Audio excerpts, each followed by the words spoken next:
కేంద్ర సహాయ మంత్రి పెమ్మసాని చంద్రశేఖర్ మీడియాతో మాట్లాడుతూ జీజీహెచ్లో అన్ని రకాల విభాగాల్లో అధికారులు సిబ్బందితో సమీక్ష నిర్వహించాము. ఆసుపత్రిలో అన్ని విభాగాల్లో సమస్యలు ఉన్నాయి.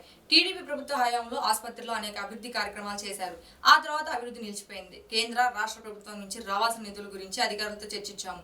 రాబోయే కొద్ది రోజుల్లోనే ఆసుపత్రి ప్రక్షాళన చేపట్టి అభివృద్ధి దిశగా నడుస్తామని ఆయన తెలియజేశారు.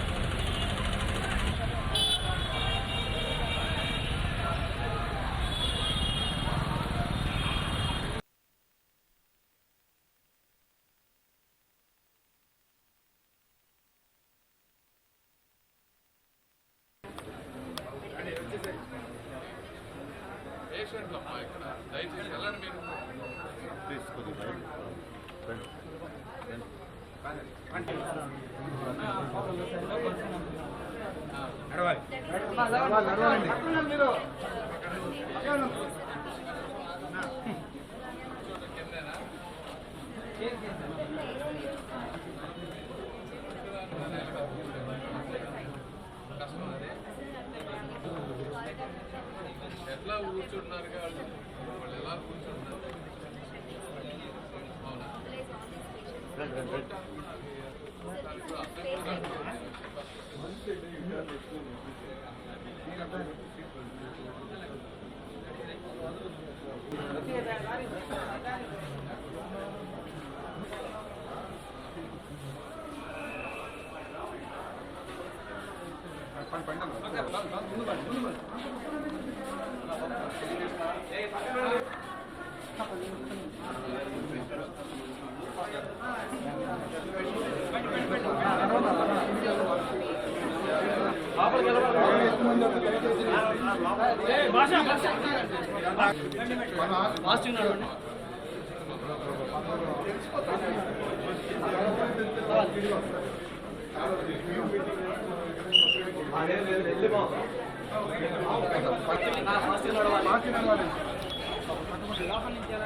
సుకేష్ గారు సార్ బిల్డింగ్స్ విజిట్ పెట్టుకోకండి డైరెక్ట్లీ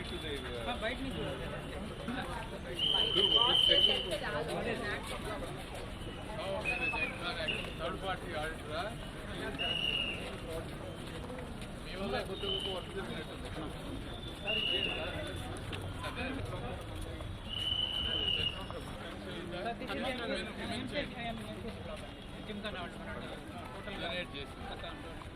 లేడీ ఉమెన్ అంటే ఎంత ఎన్ని బెడ్లు 650 బెడ్స్ ఇచ్చారా డబ్బులు ఇచ్చారా వాడుతున్నారా ఇంకా వాళ్ళు టెండర్లు ఎవరు మీరు ఎంత వాళ్ళు ఎన్ని రోజులు పడుతుంది జనవరి ఫిబ్రవరి కదా అయిపోతుందంటే ఒకటి మళ్ళీ తర్వాత అన్ని అకౌంటబుల్ అవుతాయి చెప్తే బాగుంటుంది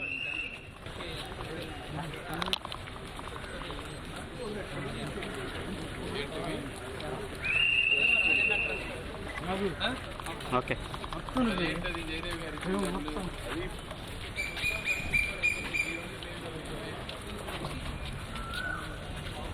ఇక్కడ నుంచి వాళ్ళు అక్కడ వెయిట్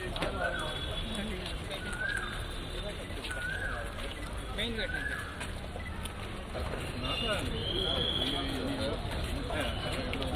సార్ సూపరింటెండెంట్ గారు బ్లాక్